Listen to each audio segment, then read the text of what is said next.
मत जाइए, सोचिए जरा साहब। अरे ईर्ष्या देवी तो ये बिहारियों को जानना चाहिए सब लोग। उनका नाम किसने प्रस्तावित किया था? नेहरू जी नहीं चाहते थे राजेंद्र बाबू को राष्ट्रपति बनाना, राजगोपालाचारी को बनाना चाहते थे। ये सरदार पटेल थे जिन्होंने नेहरू जी को पर दबाव डाल के, क्योंकि संगठन के आदमी थे, उनके पास पार्टी का मजबूत लोग थे, राजेंद्र बाबू को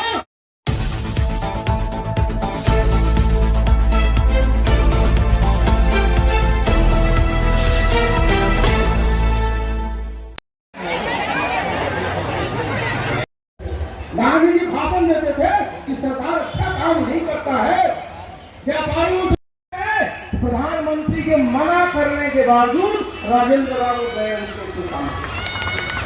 और एक बात आ रही है, समझिए, जो सरदार पटेल थे, पार्टी के लिए फंड और चंदा, ये तुम्हारा क्या हाल चाल है? आप लोग समझ लीजिए। मैंने राजनीति भी इस हद तक हुई कि भाई सरकार की बेटी ने पैसा कहां तो शहरीकरण हो रहा है, जब तक ये नहीं होगा कहां से रोजगार मिलेगा। और सरदार पटेल को जो मैं बता रहा हूं, सरदार पटेल गृह मंत्री थे, लियाकत अली खान जो बाद में पाकिस्तान का प्राइम मिनिस्टर बने, वो वित्त मंत्री थे। क्या किया उसने? जब बजट लाया तो जानते हैं उसमें जो भी उद्योगपति थे भारतवर्ष में, वो सब गवर्नर के समर्थक थे, तरह तरह का टैक्स लगा दिया। सरदार ने नेहरू से कहा इस बजट से मैं सहमत नहीं हूं, कैबिनेट से उस बजट को पास नहीं होने दिया। कहा कि भाई बजट हमको ऐसा चाहिए जिससे हमारे देश में उद्योग धंधे लगे। अगर सरदार पटेल भारत के प्रधानमंत्री बनते तो किसानों की ये दुर्दशा नहीं, शिक्षा की ये दुर्दशा नहीं होती, उद्योग धंधे में इतना हम लोग पीछे नहीं रहते। उनका फोकस वही था। नेहरू जी तो बड़ा भारी आइडियलिस्ट थे, बड़ा बड़ा चीज की बात करना, जमीन से तो मतलब नहीं। भाई लॉर्ड माउंटबेटन था, वो कहता था कि नेहरू जो है ऊपर देखता आसमान में और सरदार जमीन को देखता। तो भारतवर्ष में किसको प्रधानमंत्री होना चाहिए? वो जमीन देखा तो ही ना, जमीन देखे नहीं, आसमान देखते रह गए और जमीन के सटक गए। तो आज आप देखिए कि अपने देश में तो क्या करना है, आप समझ गए कि नहीं समझे? बताइए।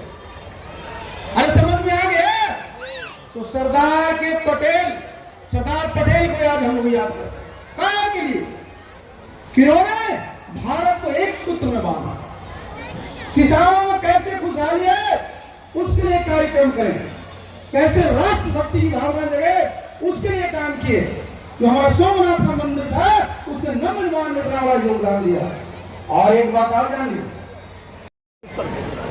नीतीश बाबू की यही इच्छा शुरू से रही है, सब लोग उनको खुश रखें। इसलिए जो आप ये समझते हैं ना, वो किसी को खुश नहीं रखते हैं। सिर्फ वो कैसे खुश रहें, और खुश तभी रहेंगे जब वो अपने गद्दी पर सुरक्षित हो।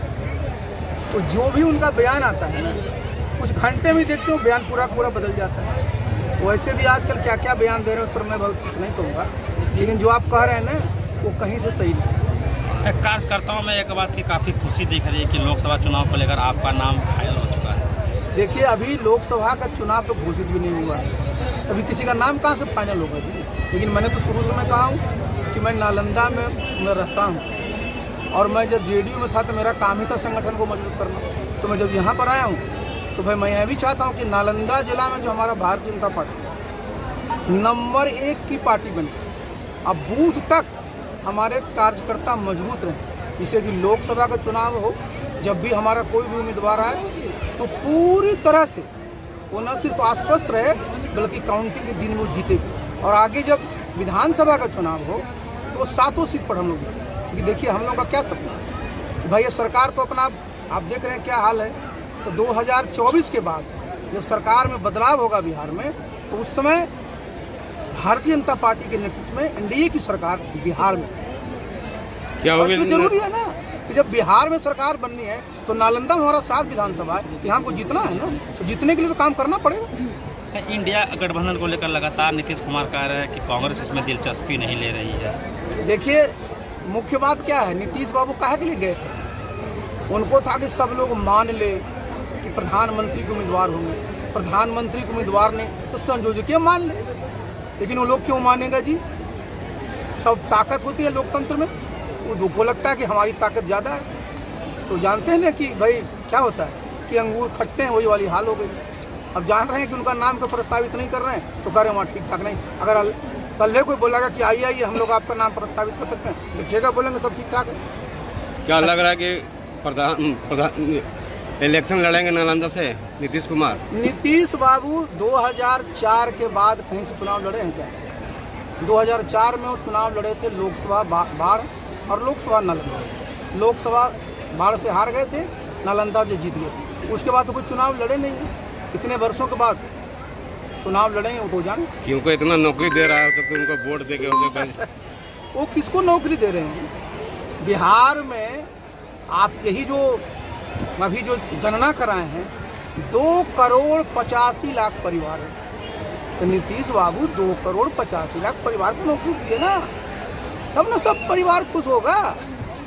इसलिए ये सब झांसे में बिहार के लोग नहीं आने हैं। नीतीश बाबू अपनी इनिंग खेल चुके हैं, उसके बाद अब क्या बचा? अमित शाह लगातार बिहार के दौरे पे हैं, क्या लगता है लोकसभा चुनाव को लेकर मील का पत्थर साबित होगा उनका यहाँ आना? देखिए, गृह मंत्री जी लगातार नहीं लेकिन समय समय पर आते रहते और स्वाभाविक है कि भाई जो हमारा बिहार है यहाँ 40 लोकसभा की सीट है, तो भाई फिर से केंद्र में भारतीय जनता पार्टी की सरकार बने, इसके लिए हमारे जो भारतीय जनता पार्टी कार्यकर्ता है, एनडीए कार्यकर्ता है, उनका मनोबल ऊंचा रहे। इसलिए ज़रूरी होता है ना कि जो बड़े बड़े नेता हैं उनका कार्यक्रम लगता रहे। अभी हमारे राष्ट्रीय अध्यक्ष नड्डा जी भी आए थे और भी नेता आते रहते हैं। तो ये तो स्वाभाविक है कि देखिए, राजनीति काहे के लिए होती है? राजनीति कोई चैरिटी के लिए नहीं होती, राजनीति होती है सत्ता के लिए। और सत्ता काहे के लिए चाहिए? सत्ता इसलिए चाहिए कि जो आप सोचते हैं, जो आपका मैनिफेस्टो है, जो भारत के बारे में आपका संकल्प है, वो पूरा करें। आज हमारे प्रधानमंत्री क्या कहें कि भाई हम 10 से 5 नंबर पर आ गए आर्थिक पावर ग्रुप में, जब फिर से प्रधानमंत्री बनेंगे तो नंबर 3 पर आ जाए। तो भाई एजेंडा साफ है ना कि हमको देश को आगे लेकर के चलना है। इसलिए ज़रूरी है ना कि हम लोग ज़्यादा से ज़्यादा सीट जो है बिहार में जीतें, और इसके लिए जितने भी हमारे बड़े नेता हैं उनका कार्यक्रम होता रहे।